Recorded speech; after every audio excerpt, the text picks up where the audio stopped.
நம்பிக்கை மீடியா நேயர்களே, உங்க எல்லாருக்கும் ரொம்ப பரிச்சயமான நம்மளோட அன்பில் மகேஷ் சார் தான் இருக்காங்க, நம்மளோட கல்வித்துறை அமைச்சர்.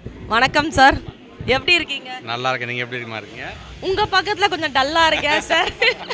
ஒரு முக்கியமான கேள்வி, உங்களுக்கு வயசு ஆகுமா ஆகாதா, என்னதான் சாப்பிடுவீங்க, கொஞ்சம் சொன்னீங்கன்னா நாங்களும் அப்படி ஒன்றும் இருந்தோம். இல்லைம்மா, பீங்க ஸ்கூல் எஜுகேஷன் மினிஸ்டர் நிறையா குழந்தைங்களோட பழகுறதுனால அப்படியே எனக்கு அது மெயின்டைன் ஆகுது.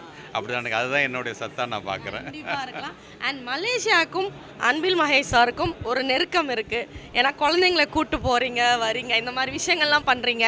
அதே மலேசியாவை சார்ந்த நம்ம நம்பிக்கை மீடியா வந்து இப்போ வந்து மின்னிக்கிட்டு இருக்காங்க. ஸோ உங்களோட வாழ்த்து சார். சந்தோஷம். இட்ஸ் நாட் இது வந்து இதுக்கு காரணம் அதனுடைய நிறுவனராக இருக்கலாம், அதோட அட்வைசர், பட் அதெல்லாம் கடந்து ஃபீல்டில் வேலை பார்க்கக்கூடிய அந்த ப்ரெஸ்லேருந்து அந்த கேமராமேன்லேருந்து அங்கே ஒர்க் பண்ணக்கூடிய ஈவன் நான் டெக்னிக்கல் பர்சன், ஒரு டீ சர்வ் பண்ணுறவராக இருந்தால் கூட சரி, இதெல்லாம் ஒரு டீமாக இருக்கிறனால தான் இன்றைக்கி இந்த நம்பிக்கை வந்து இந்த அளவுக்கு பிரபலமாக பேசப்படுகிற ஒரு இதாக வந்திருக்கின்றது. I'm very happy. ஏன்னா இதே மலேசியாவில் நம்பிக்கை ஸ்டுடியோவில் போய் மலேசியா மக்களோட உரையாற்றக்கூடிய, அதான் என் பேச்சு அவங்க கேட்கக்கூடிய அளவிற்கான ஒரு டெலிகாஸ்ட் அன்றைக்கே அவங்க பண்ணியிருந்தாங்க. I'm so happy. இது இன்னும் பல நாடுகளுக்கு இது இன்னும் அது சென்றடைய வேண்டும் அப்படிங்கிறத என்னுடைய ஆசை. ஒரு ஃபைனல் கொஷின் சார், நிறைய புது கட்சிகள் நம்ம பார்த்துட்டு தான் இருக்கோம். 2026 எவ்வளோ முக்கியமான வருடம்ன்றது நம்ம எல்லாருக்கும் தெரியும். ஸோ புதுதாக வந்த கட்சிகளுக்கு மக்களோட நம்பிக்கை கிடைக்குமா, உங்களுடைய கருத்து? It depends. இல்லை, ஒவ்வொருத்தருக்கும் ஒவ்வொரு விதமான நம்பிக்கையை வந்து விதைக்கிறாங்க. என்னை பொறுத்தவரைக்கும் வாழ்க்கையில் எதை இழந்தாலும் இழக்கக்கூடாது ஒன்றுனா அது நம்பிக்கை தான் அப்படி நாங்கள் பார்க்கக்கூடியவர்கள். ஸோ அந்த நம்பிக்கையோடு தான் எல்லாருமே இருக்கிறாங்க. வாழ்கிற மனுஷன் ஒவ்வொருத்தருமே அடுத்த நாள் பொழுது விடியும் போது நம்ம இருப்போமா இருக்க மாட்டோமா தான் ஒரு நம்பிக்கையில் தான் நம்ம தூங்கவே போகிறோம் இல்லையா?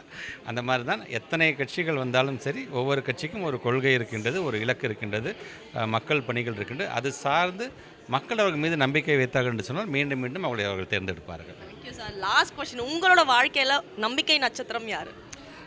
என்னுடைய வாழ்க்கையில் என்னுடைய அரசியல் ஆசான் நம்முடைய மாண்புமிகு தமிழ்நாட்டுடைய முதலமைச்சர் முத்துவேல் கருணாநிதி ஸ்டாலின் அவர்கள் தான் எங்களுடைய நம்பிக்கை நட்சத்திரம். அடுத்த கட்டமாக அடுத்த ஜென்ரேஷனுக்கு எங்களுடைய துணை முதலமைச்சர் உதயநிதி ஸ்டாலின் அவர்கள் தான் எனக்கு நம்பிக்கை நட்சத்திரம். ஷுவர்மா, கண்டிப்பாக. Thank you so much for your time sir. Thank you sir. Sir, your wishes, sir? All the best. Thank you so much, sir.